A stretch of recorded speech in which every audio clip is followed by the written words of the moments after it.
It's on the second slide, actually. We are Team Fairtrack, Alanna, Rawn, and John, joining you all from the US, and we're excited to introduce the project. Okay, perfect. All right, and go ahead and you can get started now. Yeah, so coming from a background in the team of accounting and data analytics, we pretty fast came to focus on revenue projections in music, and that's exactly what I wanted to talk to you today about. You know, artists don't know what their songs are worth, and we think the industry likes it that way. Catalog valuations really came into the spotlight recently with Britney selling her entire catalog, but we think, can you hear me? Yep. There's a few people in the chat mentioning that they can't hear anything, but I'll carry on. And so we wanted to focus on on this issue for independent artists. On the next slide. The issue for independent artists is this liquidity crisis. They don't have money now when they need it. There are paper millionaires, you know, millions of streams, loads of TikTok plays or videos being created with their music, but it doesn't really help pay rent. There's a streaming payment lag and generally a liquidity gap that we're hoping to address. And that leads us to why we're here today and our idea for our project, Fairtrack. Our goal is to create an unbiased catalog valuation and song scoring tool powered by real-time data from Chartmetric.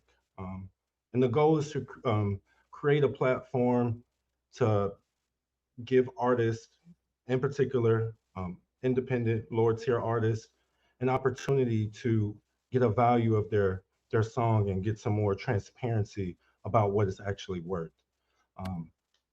There's other companies out there, Duetti, Indify, previously Hypnosis. I know they recently changed their name, but with those bigger companies, they're mainly focused on that superstar, those bigger catalogs. Our goal is to kind of give that smaller artist a tool. That brings us to the Simps. The Simps, up and coming band out of LA, mid-tier bedroom rock. Recently, they had a song called On Fi kind of blow up on TikTok, and we discovered that within Chartmetric data. And so they're going to be kind of the focus of our model, which Alanna will get to in a couple more slides. And within that model, taking data from Chartmetric, a couple of the things that we focused on was streams from Spotify, YouTube, Pandora, other things such as IG followers, playlist reach, month over month, growth change, which are some key elements which is in our model. I'll go ahead and pass it over to Alanna, and she'll give you a quick little demo. Thanks, guys. Yeah, so this is the model that we built. Can you hear me? Yep. Oh, great. This is the model that we built. We had to make some assumptions in order to make this work. We know that the DSPs use pro rata there's no particular stream rate, but we had to make some assumptions. Then for the weighted average cost of capital, we built a proprietary WACC, weighted average cost of capital, where traditional WACCs would know you need to know the buyer's capital structure, their debt, their equity, and their cost of capital. But an independent artist wouldn't know that. So instead of asking artists to guess, we built this system that I can show you here. It basically takes into account the Spotify monthly listeners, the Spotify follower growth, the social virality, and that will help us make an artist risk profile, which we will use as our weighted average cost of capital. And then here are the song inputs that we garnered from Chartmetric. And then using our risk scoring tool, we've built out the revenue projections, and then we ran a discounted cash flow analysis. And then we get to our summary just to figure out about how much an artist can expect to get from a catalog deal. And we think this is important because a lot of artists don't know actually how much it's worth. And the people that do know are the ones that hold the power. And I know we're at time. I'll close to say we're excited to launch this ad-supported freemium model, and we hope to help 2,000 independent artists, so 5,000 independent artists in the first 2 years. Thank you very much. Great. Thank you so much for that. Marissa, do you have any questions? I'm going to pass. Sorry, I missed the beginning because I had the... We'll cycle back around if we have some more time then. Okay. I know that was we're working on some backstage stuff, but Danny, do you want to go next?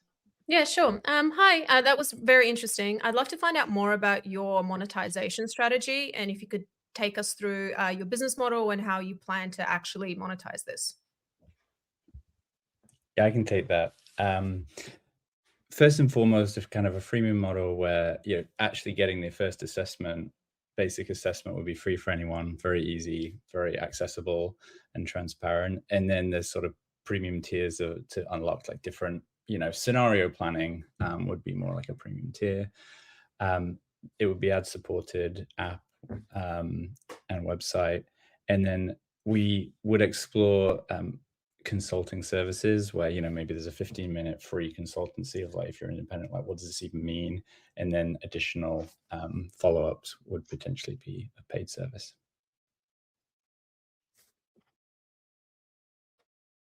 Great. Ahmad? Yeah, I really like the project. I like how you guys incorporated the tools from Chartmetric. I was wondering if you guys had a look at the Chartmetric song score or the artist rank and how you could also incorporate that to help you predict better. Was that something you guys have thought about, or did it come across at all?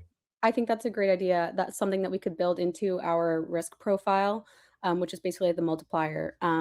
So yeah, that's definitely something that we could look into for the future. Great. Randy? I missed the beginning part as well, but I heard enough that I do have a question also. And what I'm trying to figure out is you're helping people figure out the valuation of their catalog, obviously. But my question is, are you taking inputs from the artists over what percentage of their rights they own so that they could calculate what they would be paid? Because everybody's deals are slightly different in what rights they own. Even if they're independent, they may not be fully independent. There's just so many factors to it. Yeah, I think that's definitely a good point. Obviously, rights and royalties in the music industry are crazy. But I think that that's something that we could build into the model. Just for the sake of the Sims, we don't have that information. But obviously, if it were going to an independent artist, they would know that information. And that's a question that we could ask and then build into the model. Yeah, and I learned so much about this. Alanna was a real expert on this on the team, which was great. But I think exactly that will be the rollout phase. Like, it's so complicated. Like, starting off with a simple, viable, making some assumptions, and then getting further and further. Different platform and distributors with different models. Building that into the back end.